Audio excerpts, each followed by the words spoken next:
Le champagne a du succès, par son image, qui est tricentenaire, hein, par, cette image, de fête, de partage, de joie, d'amitié.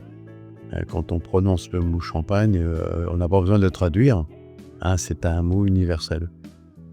On a 90% de touristes étrangers qui viennent beaucoup du nord de l'Europe, des Italiens aussi, et beaucoup de Belges.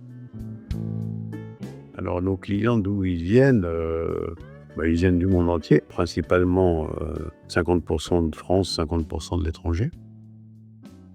Bah, nous, on a une grosse clientèle française, hein, puisque la plus grosse consommation du champagne se passe en France, hein. On en boit 150 millions sur un volume à peu près de 330, 350 millions. Donc nous avons une grosse clientèle parisienne, une grosse clientèle française bien sûr, et puis ensuite nous avons le monde entier qui vient. Une grosse clientèle chez nous, c'est les Anglais et les Belges. Ils ont un palais sur le champagne, s'y connaissent et ils viennent directement nous voir car ici à Épernay, le champagne est un peu moins cher que si vous l'achetez sur Paris ou dans le nord de la France. C'est un produit de luxe, mais c'est en train de se démocratiser un petit peu grâce aux producteurs surtout. On a depuis, une quinzaine d'années vulgarisé le champagne en donnant, la possibilité aux consommateurs, de comprendre.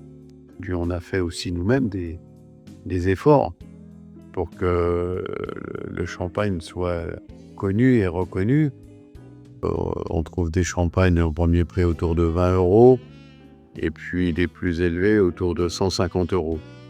Donc le prix, du champagne, moi je pense que c'est un prix qui reflète la qualité du produit. Le champagne, c'est un art de vivre. On peut se passer du champagne, on peut vivre sans champagne. Le champagne, ça représente, tous ces moments festifs de la vie, qui fait que si j'ai envie de faire la fête, si j'ai envie d'apporter de la joie, du bonheur à quelqu'un, je vais ouvrir une bouteille de champagne. Alors ça peut être avec des copains, ça peut être avec sa petite amie, ça peut être avec ses parents, ça peut être avec ses grands-parents, voilà, il n'y a pas de barrière pour ouvrir une bouteille de champagne, hein. Je pense que c'est ça, qui fait notre force, c'est qu'aujourd'hui, c'est pas un produit de luxe inaccessible, hein, voilà. Aujourd'hui, le champagne, c'est un produit accessible, sous condition, qu'on en fasse un usage, festif, quoi, voilà. Et donc, on s'aperçoit que tout le monde peut ouvrir une bouteille de champagne. Voilà. C'est pas uniquement dédié à des gens qui ont beaucoup d'argent. Il faut que le champagne il reste à la fois attractif, mais aussi que l'on puisse avoir le pouvoir d'acheter une bouteille, quoi. Voilà, c'est ça.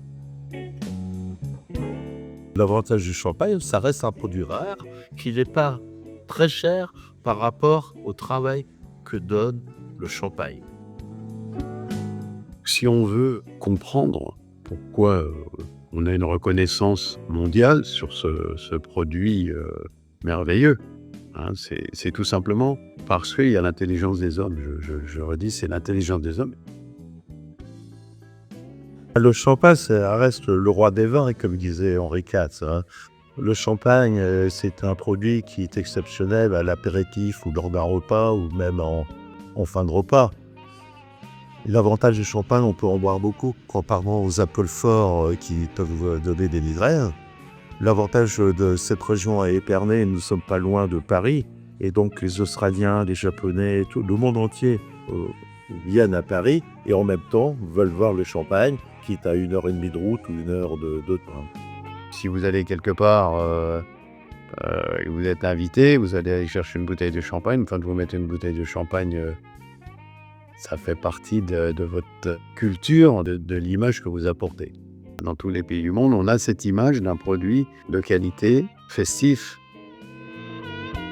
Je pense que le champagne a du succès dans la région et à l'étranger parce que déjà c'est un produit de luxe et ensuite il est très bien promu par les grandes maisons et par le CIVC. Le champagne, c'est un vin de plaisir. Donc si on ouvre une bouteille de champagne, c'est pas parce qu'on a soif, c'est parce qu'on a envie d'avoir du plaisir. Et c'est ça qu'il faut retenir.